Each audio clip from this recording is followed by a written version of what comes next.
Bipedalism is a defining human trait. Any ape that walked upright is considered to be a human relative, if not a direct ancestor. But that's only because we assume the end of the story and that the humans, us, come out of all of this. Let me explain. So first, in order to be a bipedal ape, you have to have arms around the same length as your legs. Chimps, gorillas, orangutans, gibbons all have arms that are longer than their legs, and that gives them, as you can see, that elevated vantage point to look at, so they have that vision. Monkeys have arms the same length as their legs, but they have a tail, and that gives them the balance in order to move around comfortably. Also, they live mainly in trees. So the Miocene was a time where apes dominated the world. This is about 25 million years to about 5 million years.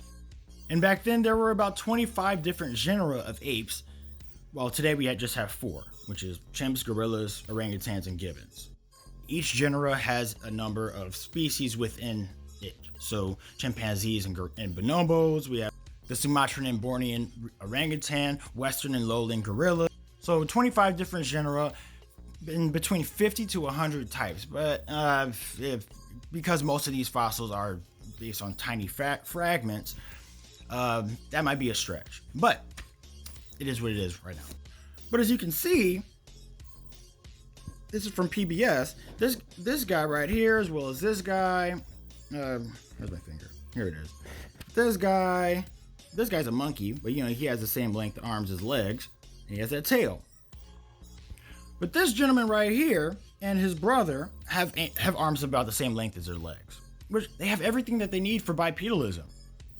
Without the tail, these muscle-bound apes might not have been the best at balancing, which, if we're moving around on land, that's the thing you need, is balance and stability. And the size variation was insane. They were small, 3 to 5 feet tall, then what's considered man size, 5 to 7 feet tall. Then we had species like Gigantopithecus, which is estimated to be about 9 feet tall. Massive. Now this book right here, The Upright Ape by Dr. Aaron Filler, a spine surgeon who took a look at a lumbar vertebrae of a 21 million year old ape species called Morotopithecus bishopi. And he instantly knew that this was a biped. 21 million years ago. That is the dawn of apes, at the very beginning. Now, I bought this book because of that one part. I wanted to hear what he was talking about in terms of why he thought that this was a bipedal ape. And reading it, most of the book is about him just describing exactly what is going on with the resistance to accept this fossil as a bipedal ape. Bipedalism is considered to be between 5 and 7 million years old.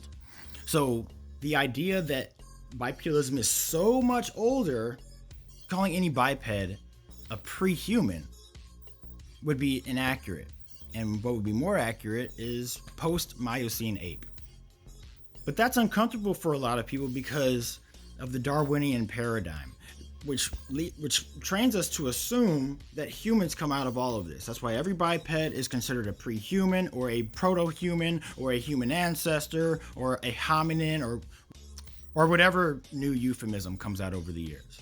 Now, the Darwinian paradigm trains us to think about other things in other ways, such as progress, how things develop over time. The Darwinian paradigm leads us to assume that everything started off super simple and then got ever more complex in a linear fashion, leading to us, the pinnacle of technology, the pinnacle of evolution, right? Darwinism and creationism are a lot alike in that aspect, that one aspect. It's like two different approaches to the same conclusion. Now, acceptance of these guys as bipeds, the short-armed apes of the Miocene, to me, leads to a topic I'm not quite ready to make a video on yet. It's a sensitive topic and I want to make sure I do it right. And it's only sensitive because of this Darwinian paradigm, which has created dogmas in science, especially when it comes to human evolution and human origins. Because creationism is the other side of that coin. So it's like, in order to fight off creationism, and they want their stuff in school. And the Darwinists don't want that. And I don't want that. It's just, this is a conflict that's going on, and it affects us in a lot of different ways that we don't really understand or don't pick up on right away. Because these two groups have immense amount of power and influence and money, and it's a war over the hearts and minds of men. This and this come to the same conclusion, is that humans are the pinnacle. Therefore, we have dominion. God created the world for man. Therefore, we should have dominion over everything. It's two different approaches to the same conclusion. So bipedalism being older than we accept it to be is a conversation that not many people are ready to have, but we're going to have it anyway. I'm Java Gabadin.